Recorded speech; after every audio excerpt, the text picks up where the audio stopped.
আসসালামু আলাইকুম। আজকের টপিক হচ্ছে অক্টাল টু বাইনারি। আমরা অক্টাল থেকে কীভাবে বাইনারিতে কনভার্সন করব। আচ্ছা, যে বাইনারি বেস হচ্ছে 2, অক্টালের বেস হচ্ছে 8। আমরা এর আগে একটা সিকোয়েন্স দেখছিলাম এর আগে ক্লাসে, সেটা হচ্ছে যে 1 2 4 8। এখন এই 5 এর সুন্দর শর্টকাট নিয়ম দেখাচ্ছি। 4 3 পয়েন্ট 6 5। এখন 5-এর বাইনারি কত? 5-এর বাইনারি এখানে আমরা যদি এই যে 4 এখানে 1 দেই, এখানে 1 দেই, 0, 4 আর 1 যোগ করলে হচ্ছে 5।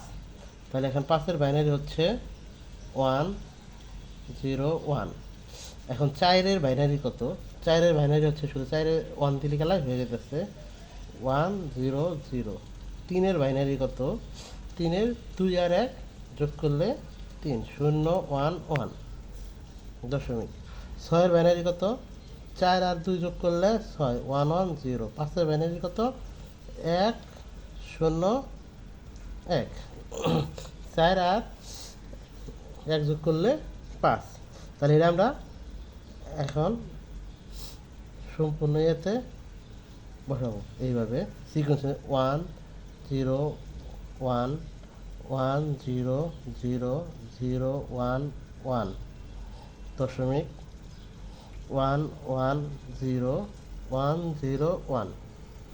এটাই হচ্ছে বাইনারি অ্যান্সার। তাহলে আমরা এখন বুঝতে পারলাম না, অনেক সহজ নয় এটা। যে অক্টালের যে নাম্বার যেটা দেওয়া থাকবে সেটা প্রত্যেকটা আলাদা আলাদা আমরা সেটা বাইনারি করবো, এবং বাইনারি করার পর সব একসাথে বসালে পরে এটা হচ্ছে অক্টাল টু বাইনারি কনভার্সনের নিয়ম। Thank you.